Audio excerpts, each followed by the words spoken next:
जैसा कि आप जानते हैं कि जैनेन्द्र हिंदी की श्रेष्ठ चिंतक और कथाकार के रूप में समादृत है।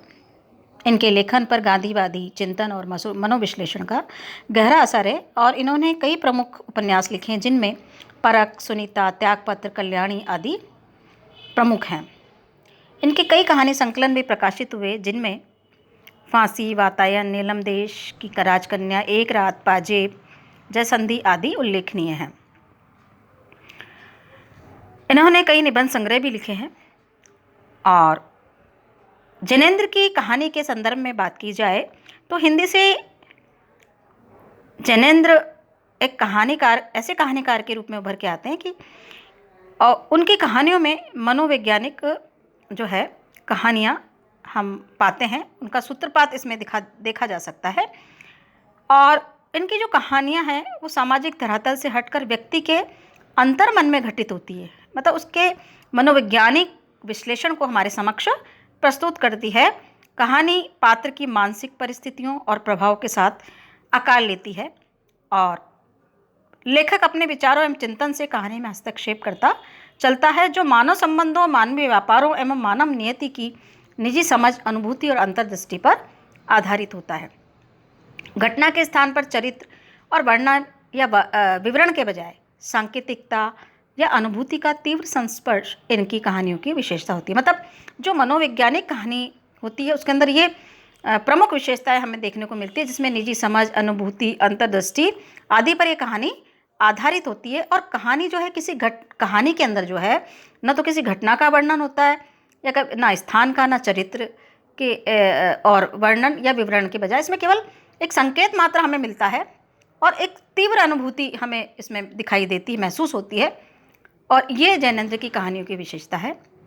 प्रस्तुत संकलन में जो कहानी संकलित है, मतलब प्रथम वर्ष के लिए जो कहानी निर्धारित है हिंदी साहित्य में, खेल कहानी है, जो अति विशिष्ट जैनेन्द्र की कहानियों में से एक है।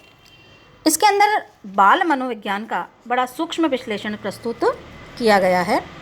बाल मनोविज्ञान से संबद्ध है ये कहानी, जो बच्चों की स्वनिर्भर दुनिया का जीवन चित्र प्रस्तुत करती है कि भाई बच्चों की अपनी दुनिया है, बच्चों की अपना जो संसार है उसके अंदर वो क्या सोचते हैं, क्या उनकी जो अनुभूतियां हैं, बाल मन क्या महसूस करता है, उनकी अपनी दुनिया है, उन सब का एक सूक्ष्म विश्लेषण इस कहानी के माध्यम से जो दो बच्चे हैं उनका संवाद यहाँ पर प्रस्तुत किया गया है। मनोहर, और आप देखिए कि इसके अंदर जो है बच्चों की जो बातें हैं उसमें संवाद के साथ में उनकी मनस्थिति ये भी दिखाई देती है। बाला और मनोहर उसमें जो पात्र हैं, और इस कहानी में जो है इनकी भाषा का ढांचा तत्सम बहुल और दिखाई देता है। जैनेन्द्र की कहानी का एक अंश आप देखिए, जो हमें इस कहानी की मूल संवेदना को हम समझेंगे उसके आधार पर। मौन मुग्ध संध्या स्मित प्रकाश से हंस रही थी और उस समय गंगा के निर्जन बालू का स्थल पर एक बालक और बालिका अपने सारे विश्व को भूलकर गंगा तट के बालू और पानी को अपना एकमात्र आत्मीय बना उससे खिलवाड़ कर रहे थे। मतलब बच्चों की दुनिया अलग होती है, जैसे रेत का जो ढेर पड़ा होता है उसके अंदर वो जो है भाड़ बनाते हैं। भाड़ मतलब घर, एक छोटा सा, उसको भाड़ कहते हैं। और अब देखिए दोनों बच्चे अपने खेल में उसमें मग्न थे, उनको सारी दुनिया के सारे संकट, सारी दुख दर्द सबको भूल करके, यही तो बाल मन है और यही बच्चों की दुनिया है, बच्चों का संसार। उन सबको, समस्त विश्व को भूलकर वो दोनों बच्चे गंगा तट के बालू और पानी को अपना एकमात्र आत्मीय बना करके, मतलब वहीं पर ही उनकी दुनिया बसी हुई थी। प्रकृति निर्दोष परमात्मा खंडों को निस्तब्ध और निमेष निहारे। ऐसा लग रहा था मानो प्रकृति भी उन दोनों बच्चों को, जो बिल्कुल निश्चल, निष्प्रह, जिन्हें दुनिया की छल कपट है ना, ये सारी चीज़ें जो हैं उसका कोई असर उन पर नहीं था और बिल्कुल परमात्म खंड के समान थे, जिन्हें की प्रकृति भी निर्निमेष अपलक उनको निहार रही थी। बालक कहीं से एक लकड़ी लाकर तट के जल को छट्टा छट उछाल रहा था और पानी मानो चोट खाकर भी बालक को से मित्रता जोड़ने के लिए विवल हो उछल रहा था। मतलब पानी में जैसे डंडी से मारते हैं तो पानी उछल उछल करके छींटे जैसे पड़ते हैं, तो उसको देखो कल्पना क्या की है जैनेन्द्र जी ने कि बालक से मित्रता जोड़ने के लिए पानी उछल उछल के उसका स्पर्श कर रहा था। बालिका अपने एक पैर पर रेत जमाकर उसे थोप थोप कर एक भाड़ बना रही थी, मतलब घर बना रही थी। पैर बीच में फंसा करके उसके ऊपर वो रेत डाल रही थी। बनाते बनाते बालिका भाड़ से बोली, देख ठीक से नहीं बना तो तुझे फोड़ दूंगी। फिर बड़े प्यार से थपका थपका कर उसे ठीक करने लगी। सोचती जाती थी, मैं इसके ऊपर एक कुटी बनाऊंगी, वह मेरी कुटी हुई। और मनोहर नहीं नहीं, कुटी में नहीं रहेगा, बाहर खड़ा भाड़ में पत्ते झोंकेगा। जब वह हार जाएगा, बहुत कहेगा, तब मुझे अपने कुटिया में भीतर, मतलब बाल मन की कल्पनाएं आप देखिए कि वो क्या क्या कल्पना कर रही है उस भाड़ को बनाते समय।